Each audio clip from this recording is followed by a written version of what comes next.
김철수 선생님이 88세 되던 해인 신유년 1981년 봄에 휘호하신 아미타불을 비롱한 염염미타 네히아를 접하고 보니 신화동맹당을 결성했고 사회혁명당을 만들었으며 상해파 고려공산당을 창당하여 코민테른 국제당으로 중국 공산당과 일본 공산당 창당을 지도하고 자금을 집행했으며 2차 후반기와 3차 조선공산당 책임비서를 지내며 스탈린을 독대하여 조선공산당을 추인받았으며 조선공산당 재건설위원회 대표자 대회를 개최했던 지은 김철수 선생님이 북한으로 가지 않고 남한의 농촌 시골에서 촐로로 살다 간 이유는 과연 무엇이었을까요?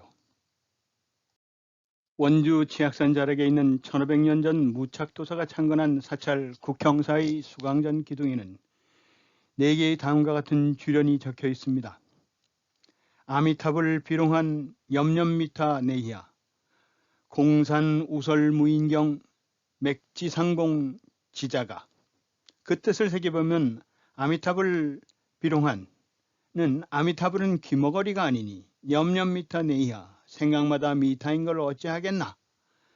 공산우설무인경, 아무도 없는 산에 비 오고 눈 오는데 맥지상봉 시자가, 문득 만난 것이 바로 자기 자신이네.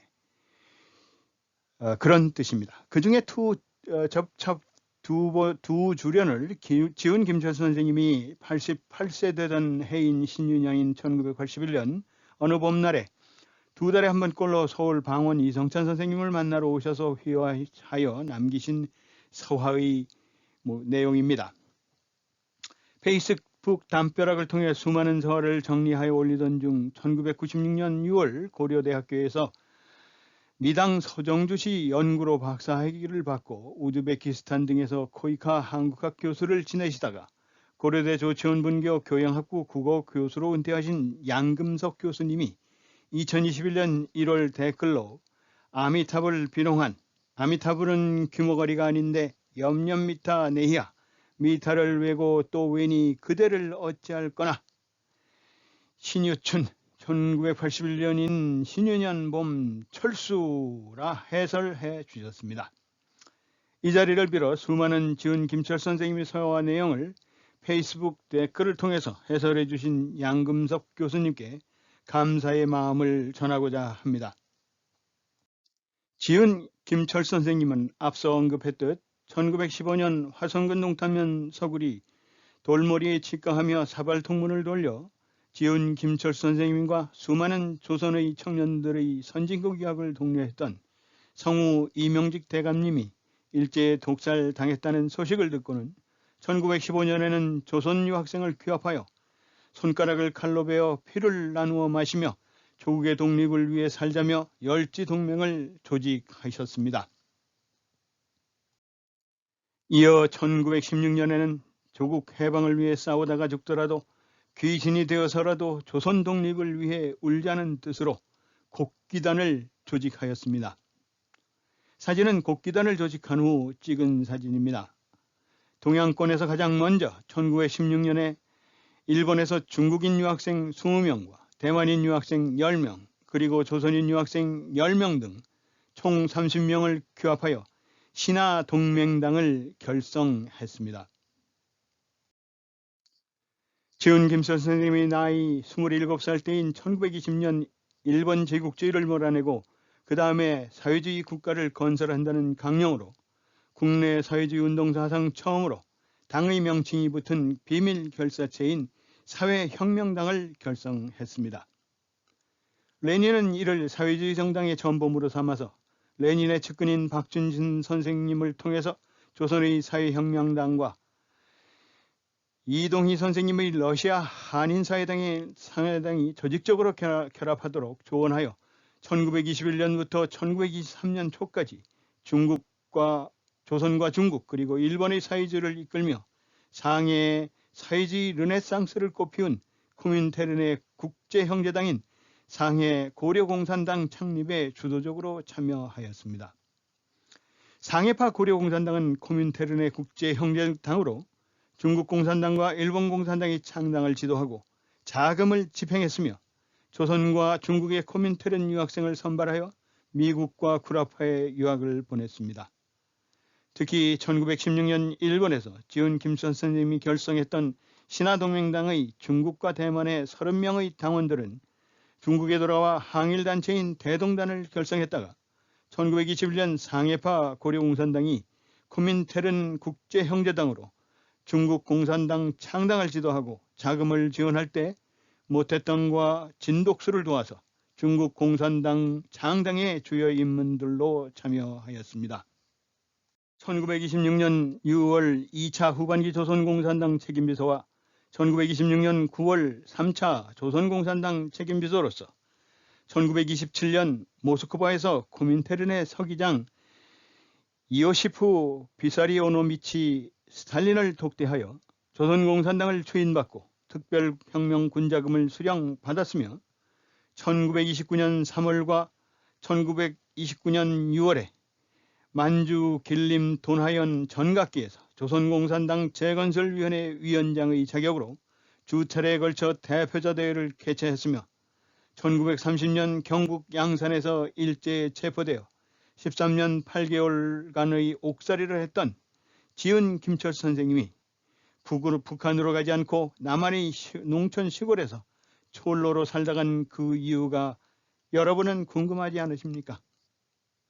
오늘은 그 이유가 여러 가지 있지만 지은 김철 선생님이 1950년 6.25 전쟁을 통해서 확인한 미국과 러시아의 심정을 확인한 것이 바로 지은 김철 선생님이 북으로 가지 않은 중요한 이유였다는 그 내용을 살펴보도록 하겠습니다. 지은 김철 선생님은 1929년 말에 조선으로 잠입하여 전국을 돌며 동지들을 규합하여 조선공산당 재건운동을 전개하기 시작했습니다. 그러다 1930년 오랜 친구이자 동지인 경북 양산의 이규형을 만나러 갔다가 그곳 경북 양산에서 체포되어 10년형을 선고받고 변호사인 이인과 김병로가 상소를 권하자 이 일은 일본법으로 따질 일이 아니라 하며 옥살이를 시작했습니다. 1938년 10월 28일 일본 황태자 탄생 특사로 8년 8개월 만에 대전 형무소에서 만기 추록을 하였습니다. 1939년 여름에는 휴양차 금강산에 올라 금강산 정상에 서보기도 하셨습니다. 1940년 여름 예방구금법으로 다시 서대문 형무소에 수감되었다가 해방으로 공주감옥에서 총 13년 8개월간의 옥고를 치르고 추록하였습니다. 옆에 사진은 일제에 폐검되어 작성된 수용기록표로 한국학중앙연구소에 보관되어 있는 자료입니다. 지은 김철 선생님은 1945년 해방정국에서 우익 세력과 민족주의 세력 그리고 좌익 성향의 세력의 인사들이 일본 강점기에 이어 미 군정하에서도 서로 패권 다툼의 혈안이 된 걸 절망스러운 마음으로 바라보았습니다. 그러함에도 늘 자신이 조선공산당 책임비서가 되길 갈망했던 박헌영의 마음을 헤아려 박헌영을 중심으로 한 조선공산당을 재건하고자 했습니다. 지은 김철 선생님은 그 패권 다툼의 아수라판에서 좌익의 박헌영과 우익의 이승만 간의 영수회담을 주선하는 등 민족 분단의 비극을 막아보려고 노력을 마다하지 않았습니다. 지은 김철 선생님은 1926년 6월 조선공산당 2차 후반기 그리고 1926년 9월 3차 전반기 3차 책임비서의 자격으로 1927년 모스크바에 가서 코민테른의 서기장 이오시프 비라리오노비치 스탈린을 만나 조선공산당에 대한 사후 승인을 받았습니다. 그때 국제당에 대한 협력 방침을 직접 지도 방침으로 바꾼 코민테른에서 지은 김철수 선생님은 한 달간에 거친 국제정세 교육을 받으며 코민테른 집행위원으로 있는 박진순 선생님의 모스크바 자택을 오고 가면서 코민테른에서 입지가 좁아져가는 박진순 선생님에게서 고려인들에게는 불리해가기만 하는 스탈린의 속내를 자세하게 들을 수가 있었습니다. 또한 스탈린은 자신의 조국인 조지아를 포함한 동유럽 장악에 온 관심이 쏠려 있어서 동양의 공산혁명화에는 별 관심이 없었다고 합니다.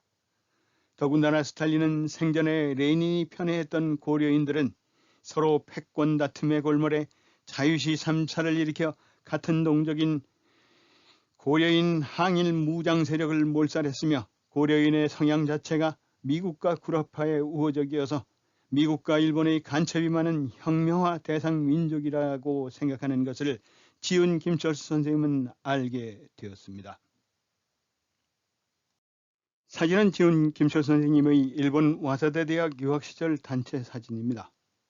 사진 한 왼쪽부터 보면 육당 천연선의 동생으로 박정희 정권의 첫 국무총리를 지냈던 각천 최드선, 남길두, 설산 장덕수, 지훈 김철수, 윤홍섭, 최익준, 정상용, 양원모, 중간줄 왼쪽부터는 김영수, 춘원 이광수, 김성녀, 평원 송계백, 혜원 백남원, 서상호, 노영준, 해공 신익희, 뒷줄 왼쪽부터 송산 김영식, 김양수, 친일사학자 두개 이병도, 김정필, 평원 송계백, 고지명 이현구 선생이고 별도 원내는 박인수 선생입니다.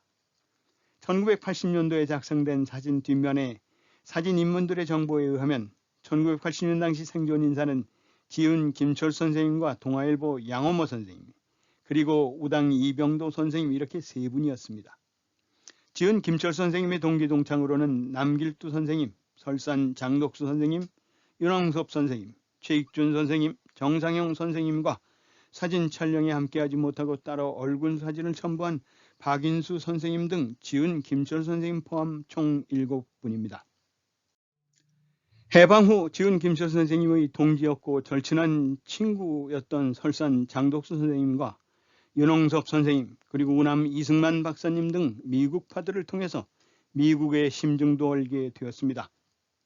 미국은 1917년 볼셰비키 혁명 시기 제1차 레드 스퀘어, 즉 적색 공포 이후 1940년대 들어서 제2차 레드 스퀘어, 제2차 적색 공포 하에 러시아 간첩과 빨갱이를 색출하는 데 혈안이 되기 시작했습니다. 그 분위기는 군정하의, 미군정하의 해방정국에서도 그대로 이어졌습니다. 해방을 맞아 공주감옥에서 추록하신 후인 해방 후 미군정 시절에 수척한 지훈 김철수 선생님의 모습입니다. 바로 그 당시에 지훈 김철수 선생님은 미국과 러시아가 패권 다툼 속에서 세력 균형을 유지하기 위해 남한과 북한의 통일을 원하지 않으리라 생각했습니다. 미국은 이승만 박사님을 통해서 남한 내의 적색 공포를 완전히 제거하여 공산혁명을 원천봉쇄할 것이고 스탈린의 소련은 김일성 주석을 통해서 자본주의 사회와 이어지는 작은 통로조차 말살시킬 것이라 예견하셨습니다. 1950년 6.25 한국전쟁 당시 지훈 김철수 선생님은 두 가지 점에서 자신의 생각을 확신할 수 있었습니다. 그 첫 번째는 이미 인민군이 서울을 점령하고도 특별한 이유 없이 남한 적화의 시기를 놓치고 미군의 개입을 기다리는 듯 3일씩이나 서울에서 지체했던 것과 두 번째로 러시아가 석연찮은 이유로 유엔 안전보장이사회에 불참하며 유엔군의 남한 파병 결의를 반대하지 않는 걸 듣고는 스탈린은 한반도 적화를 원하지 않는다는 걸 확신했습니다. 그런 지훈 김철수 선생님의 판단이 조선공산당의 원로이면서도 해방 이후 그리고 1950년 인민군이 내려와 침과하던 전라북도 부안 지역까지 점령했을 때조차도 철저하게 북한과 거리를 두고 초온로의 자세를 버리지 않았던 이유이기도 했습니다. 지훈 김철수 선생님은 주변에 좀 배웠다는 사람이나 알만한 사람에게도 이러니 서로 싸우지 말고 힘을 합쳐서 이에 대비하자고 이야기를 하여도 속이에 경일기요 아미탑을 비롱하니요 영연미타 내희하였다고 안타까워 하셨습니다. 다음 편에서도 강원 이성찬 선생님이 궁금한 얘기인 지훈 김철수 선생님의 소화를 중심으로 이야기를 이어가도록